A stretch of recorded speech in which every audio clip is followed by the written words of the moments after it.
They call him all day, but they have no idea how long his days have been. They call him Diesel, but they don't know just how strong he's had to be. They call him Purple Jesus. But Adrian Peterson isn't interested in being anyone's savior. Hand off Adrian Peterson, and there we go! Hand off Adrian, and he's loose! Adrian Peterson is gone! What kind of player do you want to be remembered as? The greatest player to ever play the game. Not the greatest running back. No. The greatest player. At 24 years old in his third NFL season, the 6'1" Peterson has been to 2 Pro Bowls, holds the NFL's single-game rushing record with 296 yards, and last season won the league's rushing title, credentials that help lure a future Hall of Famer out of retirement. No disrespect to anyone I played with. He's by far the best running back that I've ever seen. I was always a huge Walter Payton fan. Adrian has it all. He's gifted, and running backs have to be gifted. He's fast, he's quick, he's strong, he's smart. He has acceleration, and he's always trying to escape. I just love everything about him.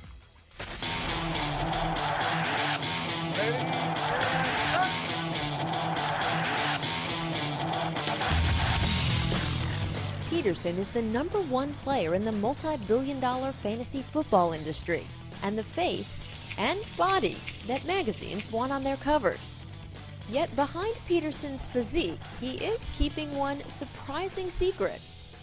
This is the real Adrian Peterson story. Not the magazine, the glossy, the muscle and fitness. This is Pringles. This is cookies. Yeah, Twinkies. And then, you gotta come over here too, though. This is more healthy. Yeah, sure. I can eat a lot of junk food if I go out and I work hard and I'm sweating it off. Peterson was physically gifted from the beginning. His mother, Benita Jackson, was a track star at the University of Houston. His father, Nelson Peterson, was a basketball star at Idaho State. I used to take him and hang him on a doorway and just leave him on the doorway and tell him just to hold on, don't let go. I walk through the house, come back 2 minutes, he'd still be holding on. Adrian split his time between his mother and father, who never married but remained friendly. It was here, on these Palestine, Texas fields, that his father taught Adrian football, instilling the physical style he's now known for at age 6. I took him to a football field with his pads on. I had another kid with his pads on, and I had Adrian just stand there with the football in his hand and tuck his chin and had the kid just run at him for about 5 yards back and just leveled him and made him get up and do it again. After he leveled Adrian about 3 times, the next time I said, we're going to meet force with force. At the time, Adrian's best friend was his half-brother Brian, who was 11 months older. My brother, we was like this, did everything together. I used to just beat him up. I used to fight him because I could never beat him running. They were like 2 peas in a pod.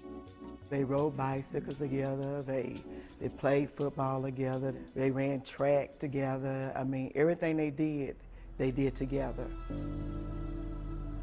In 1993, when Brian was 9 and Adrian was 8, what started as a regular day playing outside their apartment building suddenly changed. They was riding bikes, like they always did, did before, up and down. And I just remember, playing football with the guys, and it was like, I don't know, it happened so fast. Brian had been struck by a drunk driver. Adrian was just a few feet away. His head slammed and hit, and his head like immediately swelled up. And I remember running over to him, falling down on my knees, and picking him up by his head. I was calling his name, Brian, and calling his name repeatedly. He wasn't responding at all. It's like, a part of you there, and it's gone. So it was like a whirlwind for us. Brian spent a week in a coma before the family made the agonizing decision to discontinue life support. The drunk driver was convicted of manslaughter. I ponder about, what if Brian was here, what would you do? Something as simple as me coming out after practice and running sprints. And I might not be filling up to running sprints.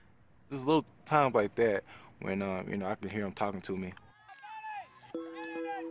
It was football that helped Adrian recover from Brian's death. Over the next few years, he emerged as a star with the help of his father, who often coached him. But in 1998, when Adrian was 13, that changed. I remember Mom coming into the room. She came in, closed the door, and just broke the news to me. His daddy had been arrested, and that was another blow for him, It's like everything happening, in life to this little young kid. Adrian's father pled guilty to laundering drug money and was sentenced to 10 years in federal prison in Texarkana, 4 hours away from his son. Losing my dad, it was tough. I was already struggling with, losing my brother. That was a hard time for me. 5 years later, by his senior year, Adrian was the #1 ranked high school player in the country. How do you follow his football career from prison? Articles. I would call people on the telephone, and they would be at the football games.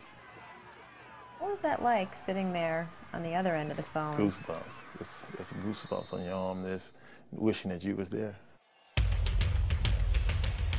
Adrian went on to star at Oklahoma.